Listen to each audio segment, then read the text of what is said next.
오늘의 말씀은 마태복음 4장 16절에서 17절 말씀입니다. 흑암에 앉은 백성이 큰 빛을 보았고 사망의 땅과 그늘에 앉은 자들에게 빛이 비치었도다 하였느니라.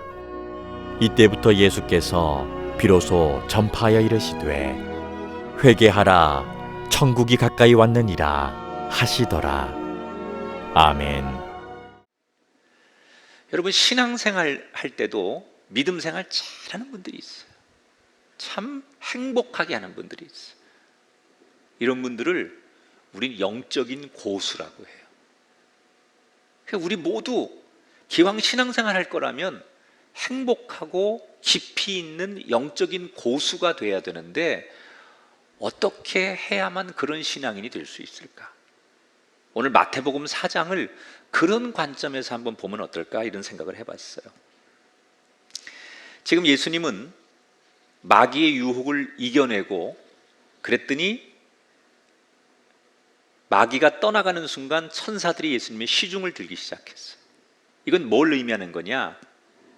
예수님께서 이제는 사탄이 감히 범접할 수 없는 영적인 고수로 올라섰다는 걸 말하는 거예요. 이때부터 예수님은 성령에 충만한 상태로 계속 성령에 이끌려 가시는 거예요. 그러면서 오늘 본문이 시작돼요. 자, 오늘 본문은 이렇게 말합니다.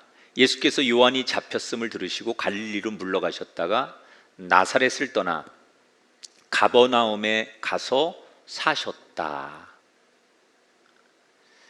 자, 예수님께서 사탄의 시험을 이겨내고 성령 충만한 상태에 계실 때 예수님에게 어떤 이야기가 들려오느냐?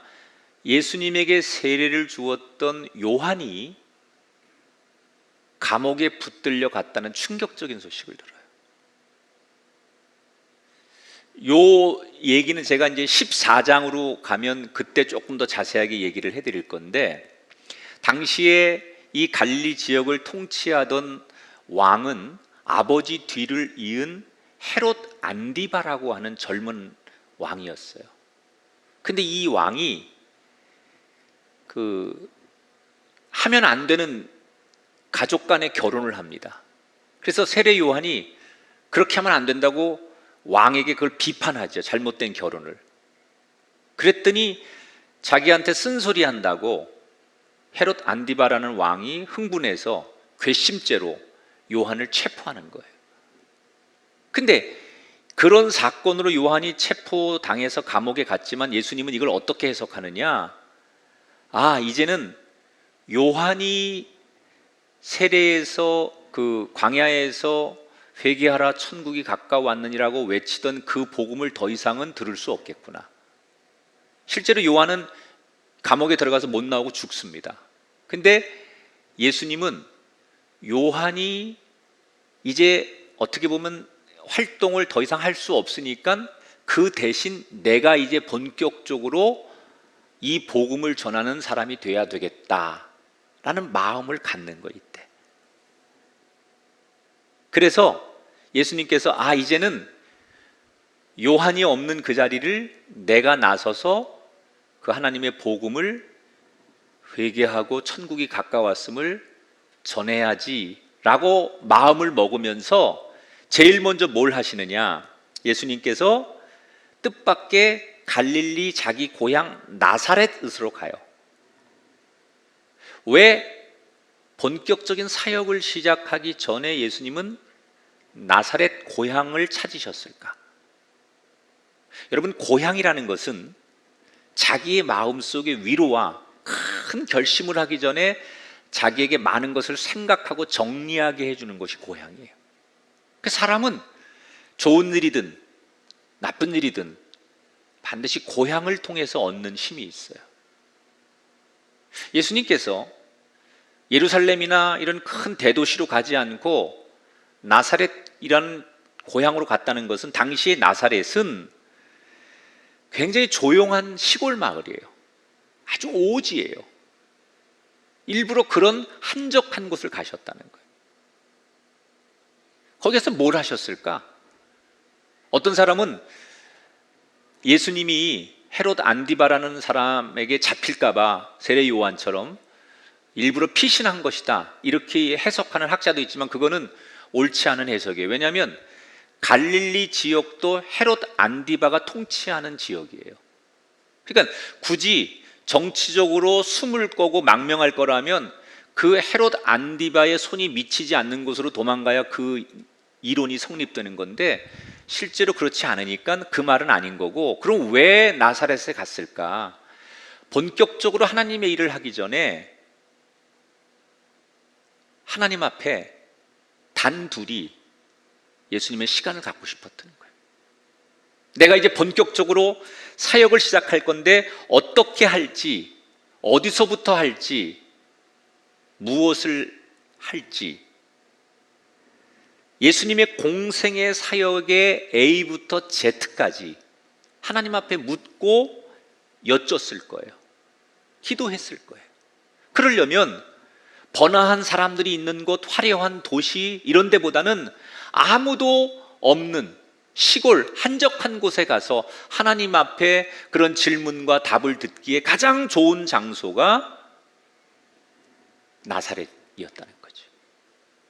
그러니까 이 말은 예수님은 본인이 등장해야 될 때 이제 내가 나서야 돼 라고 해서 덥석 뛰어드시지 않고 그 절호의 타이밍에도 하나님과 깊은 교감, 하나님의 그 또 어떤 그 뜻, 이런 것들을 철저하게 알고 움직이려고 노력했다는 얘기예요. 그리고 얼마를 나사렛에서 있다가 예수님은 곧 그 갈릴리 지역의 가버나움이라고 하는 연안으로 조금 더 큰 도시인데 그곳으로 거처를 옮기시고 거기에서 본격적인 사역을 시작하시죠. 자, 갈릴리라고 하는 것은 큰 지역이에요. 여러분, 갈릴리 호수가 맞아요? 갈릴리 바다가 맞아요? 갈릴리는 호수예요, 호수. 근데 워낙 커서 사람들이 바다라고 말하는 거예요.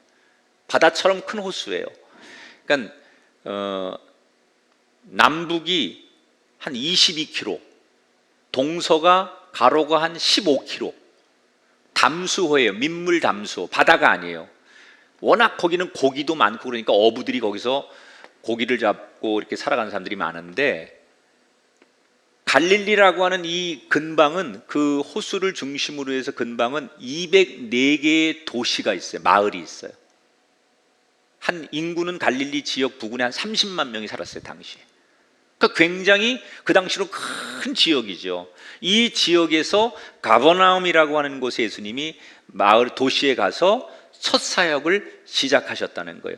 이 가버나움은 지금 성지순례를 가면 폐허만 남아 있습니다. 그렇지만 예수님 때는 인구가 한 1,500명 살았고 중요한 그 교통의 요충지여서 도로가 일리 통과되는 도시였고, 더군다나 로마 군대가 이 가버나움에 주둔했으니까 굉장히 중요한 도시였다는 거예요.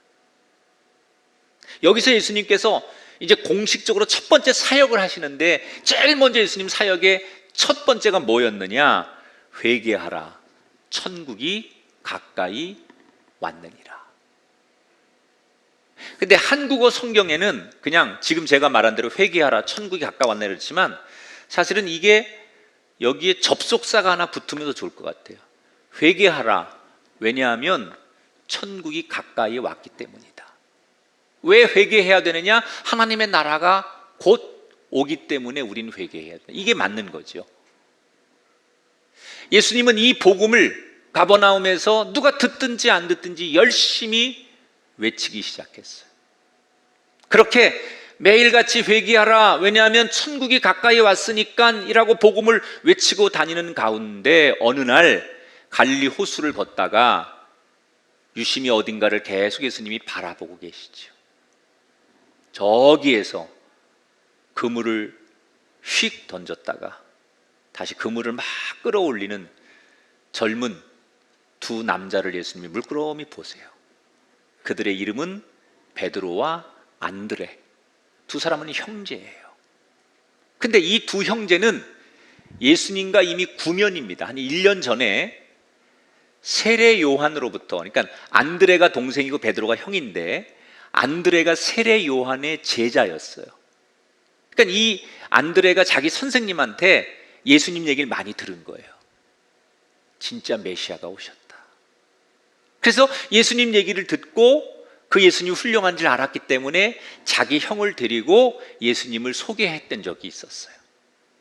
그런데 지금 다시 어느 날 예수님이 그 갈릴리 해변을 걷다가 두 사람을 본 거예요. 그런데 갑자기 두 사람에게 다가가서 예수님께서 이렇게 말씀하시죠. 19절에 나를 따라오라, 내가 너희를 사람 낚는 어부가 되게 하리라. 이게 처음 듣는 얘기예요. 베드로와 안드레가 사람을 낚는 어부? 고기를 잡는 어부는 평생 들어봤어도 사람 낚는 어부가 되게 하겠다는 얘기를 처음 들었어요. 너무 당황스러운 얘기예요. 그런데 그들은 그 예수님의 말씀에 어떤 결론을 내리느냐? 20절에 그들이 곧 그물을 버려두고 예수를 따르니라. 자, 성경은 이렇게 문서로 기록을 했으니까 그 안에 어떤 일들이 있었는지를 압축해서 표현했으니까 아마 처음엔 좀 놀라고 당황하고 뭐 자기들끼리 형제들끼리 이거 어떻게 해야 되지? 옥신각신 대화도 했을 거고 뭐 그랬을 거예요. 그러나 결론은 그들이 엄청난 모든 손해를 감수하고 특히 재정적인 손해, 먹고 사는 문제 이런 거 다 감수하고 예수님을 따르기로 결심했다는 거예요. 어떻게 그렇게 할 수 있었을까? 전 두 가지 해석을 하는데, 첫째는 안드레가 세례 요한의 제자였다고 하면 굉장히 홀리한 영적인 목마름이 있는 사람이었을 것이다. 세례 요한이 굉장히 강력한 복음을 전했던 사람이잖아요, 광야에서. 그 제자였다면 안드레 역시 굉장히 스승을 닮아서 영적인 갈망이 많았던 사람인데 그 세례 요한이 감옥 갔잖아요. 더 이상 선생님한테 배울 수가 없어요. 그때 혜성처럼 나타난 분이 예수님이니까 그 영적 갈망과 목마름을 예수님에게 배우고 싶은 그런 욕심이 있었을 것이다. 두 번째는 말로 표현할 수 없는 예수님이 나를 따르라, 내가 너희를 사람 낚는 어부가 되게 할 것이다 라고 말씀을 툭 던지는데 그 말이 거역할 수 없는 어떤 신적인 권위 이런 거 있잖아요. 똑같은 말인데 그분이 나에게 하는 얘기는 훨씬 더 와닿고 감히 거절하거나 아니오라고 말할 수 없을 만큼 뭔가 압도적인 영적인 힘이 느껴지는 그런 말, 내가 이성적으로 감정적으로 거절할 수 없을 만큼 굉장한 영적인 힘으로 자기를 압도했을 때 사람은 더 이상 꼼짝 못하죠. 아마도 예수님이 성령에 충만한 상태에서 신적인 권위를 가지고 그렇게 툭 던졌다면 베드로와 안드레는 꼼짝없이 예수님의 그 말씀에 순종할 수밖에 없었을 것이다. 이렇게 해서 첫 제자를 부르신 거예요. 그리고 바로 얼마 안 있다가 또 두 사람을 예수님께서 부르시는데 이 두 사람은 이번에는 아버지와 함께 그물을 깃고 있던 젊은이에요. 이름은 요한과 야고보예요. 예수님이 자기 형제를 부르는 거예요. 그래서 아버지와 헤어지고 그물을 버리고 예수님을 따르는 제자가 됩니다. 그런데 여기서 이 네 명의 제자가 예수님의 제자가 되는 과정이 소개되는데 이때만 해도 제자들은 예수님이 이 땅을 구원할 영적인 메시아, 십자가 지고 인류를 구원하는 메시아로 예수님을 보는 게 아니라 자기들의 나라 이스라엘이 로마의 지배에 있었기 때문에 그 로마의 압제로부터 벗어나고 이스라엘을 독립시켜줄 대통령이 될 수 있는 지도자가 예수님인 줄 알았던 거예요. 그래서 정치적 메시아를 꿈꾸면서 예수님을 따랐던 거예요.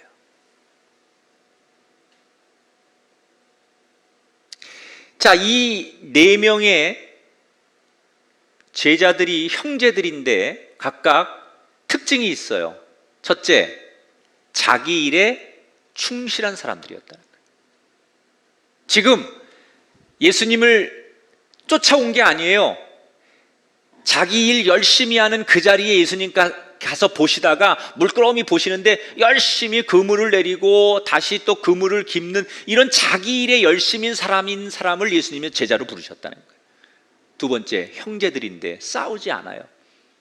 다투지 않고 동생이 형을 깍듯하게 형은 동생을 배려하고 서로 화목하고 성품적으로 서로를 배려하는 그런 형제들이에요.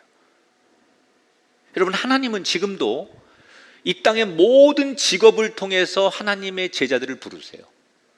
그런데 그 일이 어떤 일이든 간에 자기 일에 열심인 사람, 그러면서 남을 존중해주고 남을 배려하는 성품을 갖는 사람을 하나님께서 바라보시다가 그 사람을 하나님의 동역자로 일꾼으로 부르신다는 거예요.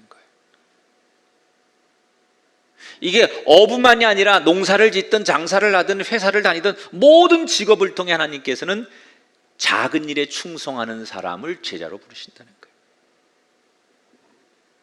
그런데 이 제자들이 예수님의 제자가 되는 과정을 그동안은 이 사람들이 예수님 말씀에 순종했어, 이렇게 우리 성경을 봤잖아요. 근데 오늘은 예수님의 입장에서 이 제자들을 한번 봤으면 좋겠어요. 제가 성경을. 어떤 얘기냐면 예수님께서 왜 이 사람들을 제자로 부르셨을까? 예수님의 관점에서 한번 보는 거예요. 그러면 두 가지가 좀 의문이 생기는데, 첫째는 예수님 당시는 스승을 랍비라고 하는데, 랍비가 자기에게 배우겠다고 찾아온 제자를 받는 거예요. 그러니까 과거의 교육은 학교 교육이 아니고 도제 교육이라고 해서 훌륭한 스승님을 찾아가는 거야. 저를 제자로 거두어 주십시오. 제가 스승님을 따르겠습니다. 그럼 스승님이 받아주면 제자가 되는 거예요. 예수님 당시도 그래야 돼요. 그런데 이거 거꾸로예요. 예수님께서 직접 찾아가서 내 제자가 되라, 내 제자가 되어 달라, 이렇게 부탁하셨어요. 그 다음에 예수님이 찾아가서 제자를 골랐다면 예수님에게 도움이 될 만한 사람을 불러야 맞아요. 그런데 예수님이 기껏 찾아가서 부른 제자들은 어떤 사람들이에요? 다 어부들이에요. 물론 당시의 어부는 경제적으로 중산층 정도의 삶을 살았대요. 그러나 아주 부유한 부자거나 공부를 많이 한 학식이 있거나 아니면 권력이 있고 재능이 있는 사람들이 아니에요. 그런데 예수님은 기껏 제자를 고르고 찾았는데 별 볼 일 없는 사람들을 찾았다는 거예요. 앞으로 마태복음을 계속 여러분에게 읽어드리면서 이 제자들의 좌충우돌한 모습을 소개해 드릴 건데, 예수님에게 도움이 안 돼요. 제자들이 예수님이 십자가 질 때까지 제자들은 별로 도움이 안 돼요. 예수님 뒷목을 잡게 하는 일들을 계속 일으키잖아요, 제자들이. 그럼 예수님은 이 사람들이 그럴 만한 그릇이 되고 능력이 되고 안 되고를 몰랐을까? 다 알고 계셨어요. 그런데 별로 도움이 안 된다는 걸 알면서도 왜 예수님은 굳이 이 사람들을 찾아가서 제자로 부르셨을까? 여기에 영적인 고수의 비결이 숨어 있는 거예요. 따라합시다. 멀리 바라보자. 예수님은 하나님이 그리는 그림을 멀리 보시는 거예요. 지금 하나님은 어떤 계획이 있냐면 이 제자들을 불러서 예수님 곁에 두고 예수님이 공생에 십자가 지기 전까지 사역하시는 동안 이들을 훈련시켜서 예수님이 십자가를 지고 떠나가신 뒤에 교회를 세우고 초대교회의 주축이 될 수 있도록 그런 그림으로, 장기적인 그림으로 이 제자들을 부르시는 거예요. 그게 하나님이 가지고 계신 계획이에요. 예수님이 그 계획을 같이 본 거예요. 그래서 지금 당장은 이 제자들이 예수님 앞에 도움이 되지 않고 많이 힘들게 하고 오히려 방해가 되기도 하지만 그 하나님의 큰 그림을 같이 봤기 때문에 예수님은 힘들지만 이들을 제자로 세웠다는 거예요. 오늘 이 설교를 듣는 성도들이 다른 어떤 말씀보다도 이 멀리 바라보라고 하는 영적인 고수들만이 가질 수 있는 이 말씀을 꼭 여러분의 것으로 만들어야 돼요. 왜냐하면 이 현대인들이 언젠가부터 눈앞의 것들에 급급해가지고 사는 사람들이 현대인들이에요. 얼마 전 여러분 10대의 학생 4명이 60대 노인에게 담배를 사오라고 강요를 했어요. 황당한 상황에 이 노인이 거부를 하자 학생들이 이 노인을 때리고 꽃으로 조롱을 했어요. 이 학생들이 심지어 그걸 영상으로 찍어서 SNS에 올리면서 온 세상에 자랑까지 했어요. 이 SNS에 올리고 자랑한 게 뭐예요? 내가 얼마나 힘 있는 존재인지를 사람들에게 과시하고 싶었다는 거예요. 당장은 기분 좋았을 거예요. 낄낄거리고 재밌었죠. 그런데 그들이 몰랐던 게 하나 있어요. 이 사건으로 인해서 그들은 오랫동안 지우지 못할 낙인이 찍히게 돼요. 만약 이 젊은 친구들이 앞으로의 앞에 일어날 일들 멀리 보고 내 인생을 볼 수만 있었다면 과연 그럴 수 있었을까? 그런데 이게 아이들의 문제가 아니에요. 그 아이들은 그런 형태로 표출됐지만 그 아이들 주변의 어른들, 이 현대인들이 다 그렇게 살아간다. 왜 그러느냐? 사람들은 세상이 어떻게 될지 모르니까 불안한 거예요. 사람이 힘들면 멀리 못 보게 돼요. 불안하고 힘들고 미래가 불투명하니까 자꾸 사람들이 지금 발밑에 눈앞의 것만 보는 거예요.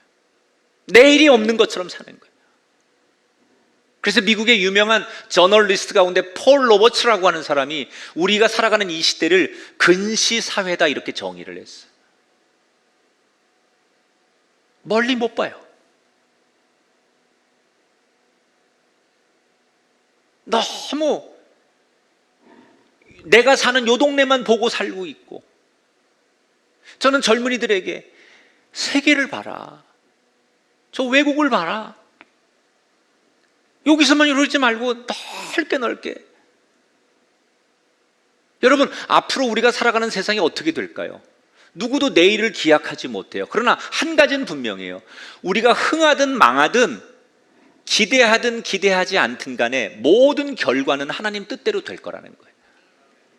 그러니까 하나님은 늘 멀리 보고 그림을 그리시는데, 예수님은 그 하나님이 멀리 보고 그리는 그림을 보고 그렇게 선택했기 때문에 예수님은 다른 사람들과 같지 않게 영적인 고수가 될 수 있었다는 거예요. 지금 당장 힘들고, 지금 당장 억울하고, 지금 당장 안 되는 것으로 여러분 평가하지 말고 하나님이 그리시는 큰 그림, 그걸 여러분도 볼 수 있어서, 야, 저 사람은 고수야, 이 소리 들을 수 있게 되기를 주의 이름으로 축원합니다. 자, 예수님은 이렇게 이제 자신이 선택한 4명의 제자들과 함께 사역을 시작하십니다.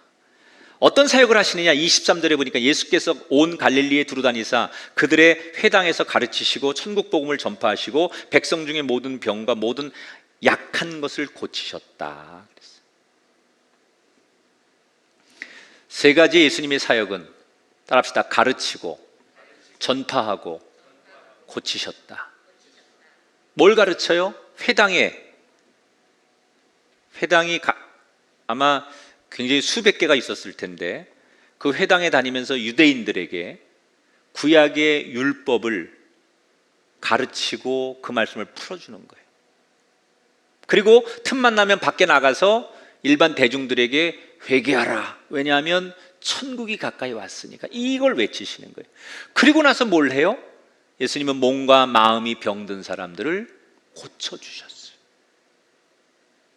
근데 이 마태라고 하는 저자는 우리들에게 아주 선명한 교회 본질을 얘기하는 거예요. 교회는 가르치고 전파하는 게 먼저예요. 가르치고 전파하고 고치시냐, 이게 예수님의 순서예요. 무조건 말씀도 없이 기도해서 병 낫고 무슨 기적이 일어나면 그게 최고의 좋은 영적인 신앙의 공동체가 아니라는 거예요. 가장 좋은 건 말씀을 가르치고 말씀을 듣고 배우고 그리고 그 복음을 전하고 그 다음에 저절로 일어나는 게 고쳐지는 일이에요. 그러니까 한동안 우리 기독교인들이 참 무지했어요. 한국 사람들이. 지금 같으면 그렇게 안 할 텐데, 제가 어릴 때만 해도 부흥회하는 부흥사들이 막 욕하셨다고요. 강대상에서. 뭐 이 썩을 XX야 네모야 막 이러고. 그런데 사람들이 마치 무슨 욕쟁이 할머니가 음식 막 해주면서 막 그렇게 그러는 것처럼 그걸 듣고서 막 좋아하고 또 은혜 받고 거기서 막 무슨 기적이 일어나면 사람들이 그 목사님을 최고로 생각했어요. 말씀 이런 건 별로 신경 안 써요. 뭘 하다가 그냥 딱 한번 병 낫게 해주고 그러면 와, 그리고 막 그런 게 유행한 적이 있었어요. 근데 지금 생각해 보니 참 우리가 그때만 해도 덜 성숙한 때를 지냈구나. 말씀을 공부해 보니까 가르치고 전파하고 그 다음에 고치는 거예요. 말씀이 본질이라는 거예요. 우리 꿈의 교회 성도들, 그리고 오늘도 이 예배 드리는 여러분, 영의 양식을 배불리 먹는 사람이 되십시오. 그러면 나머지는 그 다음에 열매로 고쳐지고 기적이 나타날 줄 믿습니다. 자, 그런데 예수님은 이 세 가지 사역을 잘 하는데 특별히 예수님의 의도와 상관없이 치유의 기적을 통해서 사람들이 점점 유명해지는 거예요. 왜 예수님이 삽시간에 유명해졌느냐? 24절을 보면 그럴 수밖에 없어요. 모든 앓는 자 중에 곧 각종 병에 걸려서 고통당하는 자, 귀신 들린 자, 간질하는 자, 중풍병자들을 고치셨다 그랬어요. 여러분, 이 당시에 간질이라는 병은요, 악마의 저주라고 불리는 병이에요. 중풍병이라는 것은 이 당시는 절대로 못 고치는 불치의 병이에요. 그래서 기적이 필요한 병이라고 했어요. 그러니까 예수님은 악마의 저주도 물리치고 귀신도 물리치고 불치의 병도 고치셨어요. 그러니까 그 이스라엘 땅에서, 그 팔레스타인 지역에서 예수님은 삽시간에 사람들이 유명해질 수밖에 없는 거예요. 그런데 이 말씀을 우리 성도들이 문자적으로 해석하면 안 돼요. 아, 예수님께서 무슨 간질을 고치셨고 이런 중풍병을 고쳤고 귀신을 몰아냈다, 쫓아냈다, 이렇게만 해석하면 안 돼요. 이 말씀의 의미는 꼭 그런 질병을 고치셨다는 것도 있지만 이게 의학적인 도움을 받을 수 없는 환경에 놓인 사람들을 말하는 거예요. 누구의 도움을 받을 수 없는, 사람이 도와줄 수 없는 절대적인 절망에 놓인 사람들을 표현하는 거예요. 그러니까 꼭 질병이 아니더라도 사람을 의지할 수 없고 누가 손 내밀어 줄 수 없는 딱한 처지와 환경에 놓인 사람들을 예수님께서 고쳐주시고 위로해 주시고 회복시켜 주셨다, 그 말이에요. 이 말이 왜 중요하냐? 우리는 2000년이 지났지만 여전히 성령님을 통해서 예수님이 하셨던 것처럼 우리가 누구에게 도움받지 못할 기가 막힌 문제를 만났거나 억울한 일을 만났거나 너무 힘든 일을 만났을지라도 사람은 여러분을 도와주지 못해도 하나님은 여러분을 여전히 도와주신다는 거예요. 이 기적은 2000년 내내 지금까지 진행되고 있어요.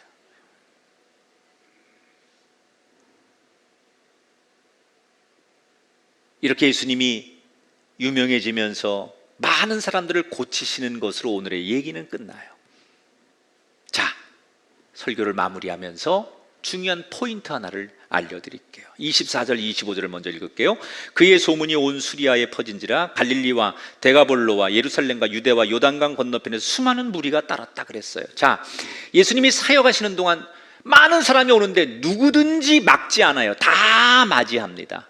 그런데 그 중에 누가 있었느냐? 유대인들만 오는 게 아니라 데가볼리나, 이 단어 정확히 표현하면 이방인들입니다. 당시 유대인들에게는 이방인들은 어떤 사람들이냐? 저 지옥에서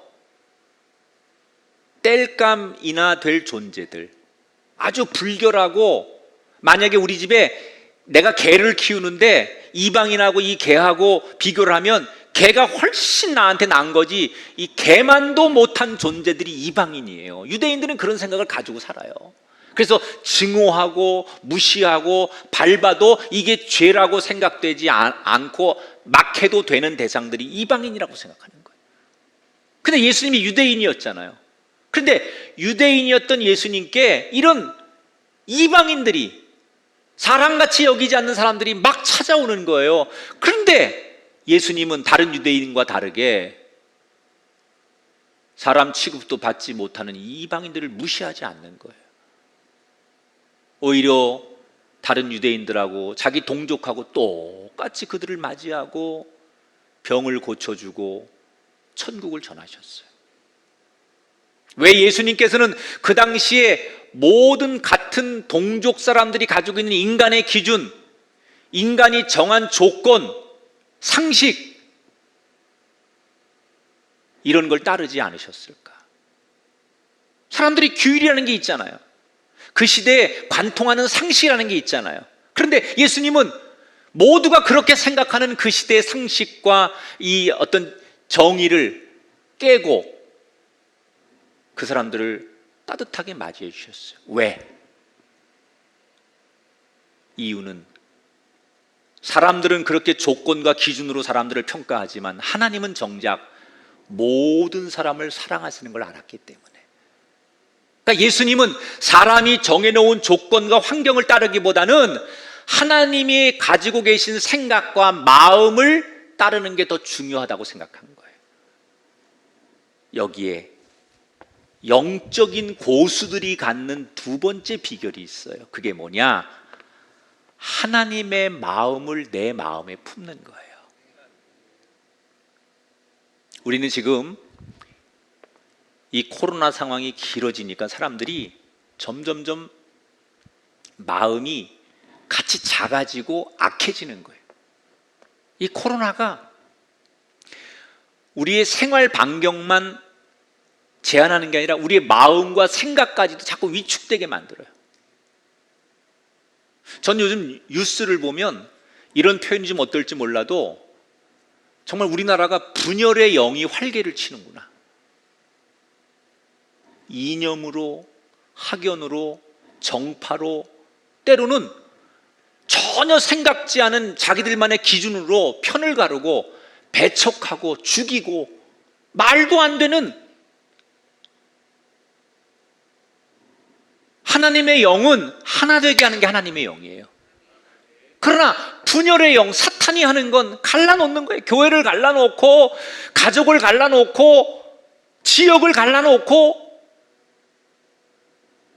여러분, 세상에 나가 세상 모든 사람들이 다 그게 맞다고 해도, 그게 유행이고 그게 기준이어도 예수 믿는 사람은 아니라고 말할 수 있어야 돼요. 예수님이 그렇게 한 거 아닙니까? 모든 유대인들이 이방인들을 개만도 취급하지 않을 때 예수님은 아닌 건 아니야. 하나님의 마음이 더 중요한 거야. 하나님의 생각이 더 중요한 거야.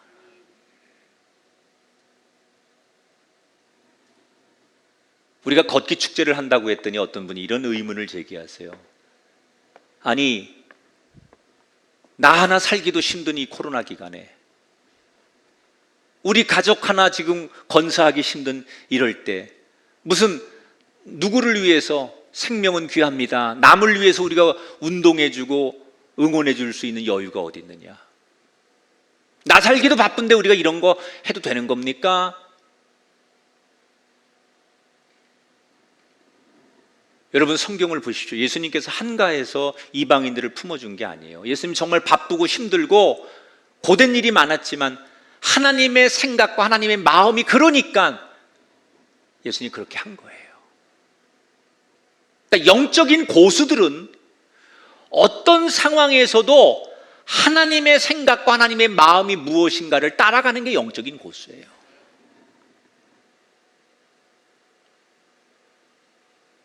하나님은 어떻게 생각하실까? 그 생각을 갖는 순간 사람이 여유가 생겨요. 그때 사람은 고수가 되는 거예요. 무슨 일을 하든 뭔가 하기로 했으면 하수가 되고 중수가 되는 것보다 고수가 돼야지요. 여러분, 예수 믿기로 했으면, 신앙생활을 하기로 했으면 어중간하게 하고 늘 끌려가고 뭐 그냥 마지못해 하는, 평생 그거 하지 말고 한번 내가 예수 믿기로 했으니까, 내가 신앙생활 하기로 했으니까 제대로 한번 해봐야지. 기왕이면 영적인 고수 소리 한번 들어야지. 그렇게 믿으세요.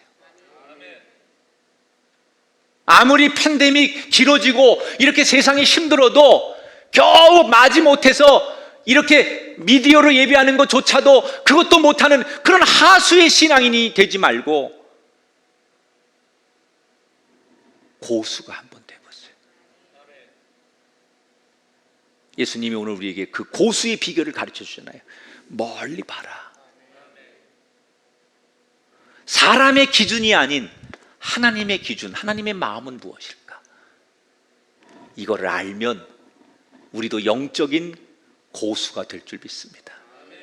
이거를 여러분, 이 비결을, 이 비밀을 알면, 이렇게 여러분이 신앙생활하면 예수님께서, 하나님께서 여러분에게 오셔서 너 정말 잘하는구나, 내가 너를 인정한다, 내가 너를 귀히 여긴다, 이런 하나님으로부터 칭찬 듣는 고수들이 여기저기서 많이 나오게 되기를 주님의 이름으로 축원합니다.